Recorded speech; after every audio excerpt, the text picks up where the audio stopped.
cash flow, the limited resources, the marketing and branding, the time management, the regulatory compliances, the compensation, finding customers, all that stuff is very, very important. All right, you've taken your hobby, you love and your passion for this sport, for the outdoors, whether it's hunting, fishing, or camping, and you're now turning it into a business. It's important as you navigate some of those early years and some of those early areas that totally bound down and bind up and take the time of those small business leaders.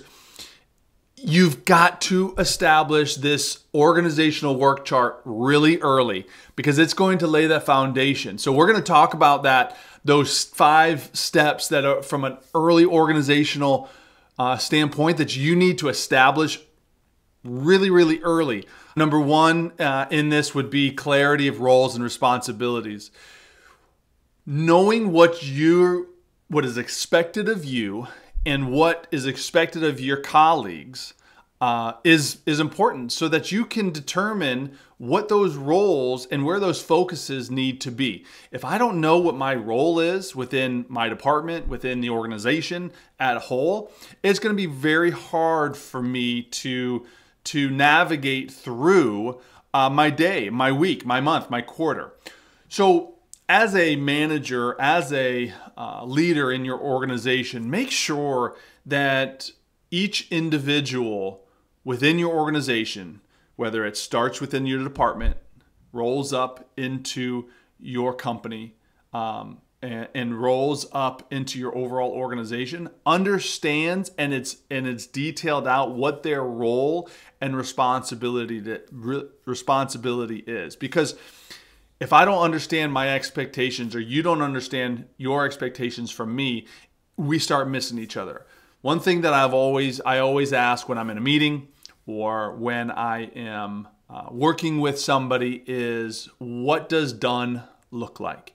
So I ask that question, or I try to ensure that I'm answering that question so that we don't miss the boat, because I might explain something to you as a leader in the organization, and I have my expectation of what that task is, right? I need you to build a marketing campaign. I need you to develop a supply chain strategy. Doesn't matter, right? But the person I'm talking to may, based on their experience, based on their knowledge within this industry or the organization, may have a different understanding of what done looks like. So once I have gone through that task or that role, hey, do me a favor, tell me what does done look like? Because what's going to happen is, if I can explain and articulate and they can understand, or vice versa, what done looks like, then we are both on the same page. I don't necessarily need to know how to get there, how you're going to get to done. But if we both have an understanding of what done looks like, then there's no misunderstanding. But so often there's this disconnect of what done looks like. And all of a sudden, your subordinate comes to you and says, hey, here you go. This is what you asked for. And now you're looking at it saying, this is not what I'd wanted. This is not what I was expecting. Now, as a manager, you're upset because time's been wasted, resources been wasted, and now you have a project or a task that is incomplete. So you're now saying you're upset at that employee. Well, now the employee is also feeling resentful to you as a manager, because now all of a sudden they put all their time, energy, resources, and they thought they did a fantastic job. All because you both didn't understand the different roles and responsibilities that you were expecting as a manager, or what the expectations were them. So, number 2, allocation of resources. As a small business, as a new brand, new company, new organization, you're going to have to make sure that you are being as efficient as possible. And through and establishing this organizational structure is going to allow that resource allocation to flow seamlessly, and so that to make your business as efficient as possible. When you can manage your budgets, you can manage your time, and you can manage your personnel really efficiently across, listen, so many organizations right now are remote, right? So you might not even be in the same time zone. And so making sure that you can allocate those resources because you have an organizational structure in place will make you more efficient. If you don't have that organization chart kind of in place, then you start to become less efficient, and that's just going to cause more time. It's going to increase timelines. It's going to increase budgets. And as a small business, having the limited resources that you have, you need to make sure that you stay as efficient as possible. Number 3, well, because you have this organizational work chart in place, or you're establishing it, it's going to, obviously we talked about increasing the efficiencies, but it's also going to improve communications. Earlier we talked about the roles and responsibilities, and that's establishing what those roles and responsibilities are.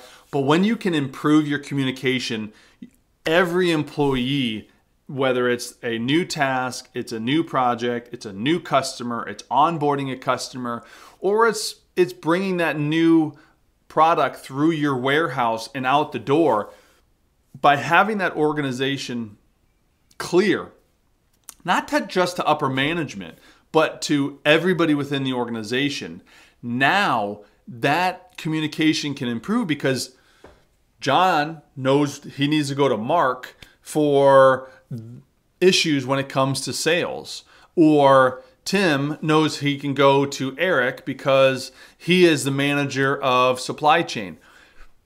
You can avoid some of those pitfalls, because it's going to limit your ability to grow, which goes into number 4, and having that organizational work chart for your company early is going to facilitate and help you grow your business. It's growing within your departments, growing obviously your revenue, your space, your time allocations, but going from 1 to 3 to 5 to 10 people, you can do that rather quickly based on your customers, based on your revenue growth, and it can happen within a year, 2 years, and all of a sudden you realize that, oh my gosh, I'm 2 years into this and I've got 8 employees and I don't have an organizational structure put in place. So I've seen it happen. I understand how it happens. Because you're so focused on all the small business areas that are important to just run after that, you neglect to put the time, the energy into developing this organizational structure simply out of priority. There's too many other big priorities right here, right now, that I'm trying to, as a small business, I'm trying to establish, that I'm doing 90% of the work myself, so I don't need to create that. Establish those roles, even if you don't have them filled yet, right? Building that organizational chart, it might be open. You might look at an organizational chart and say, well, okay, here's all the different areas. Here's where I am. Here's the 2 or 3 different department heads. Here's the roles and responsibilities underneath that. And your name's in 90% of them because it's only you. That's okay. Having them established early in your organization will allow you to, 1, progress, and when you're hiring, understanding those needs that you need to bring into your organization. And then once you start bringing people into your organization, start changing those names and those areas within those departments or within those areas of organization. But having that kind of organizational chart established, even when it's a one-man band, will help you develop your vision, help you develop your growth strategy, your forward-thinking outlook on your business. And just because your business is small, it shouldn't suffer from being able to create this organizational chart early. It's going to change. You're going to continue to look at it annually. But having that organizational chart established early will alleviate a lot of those problems down the road.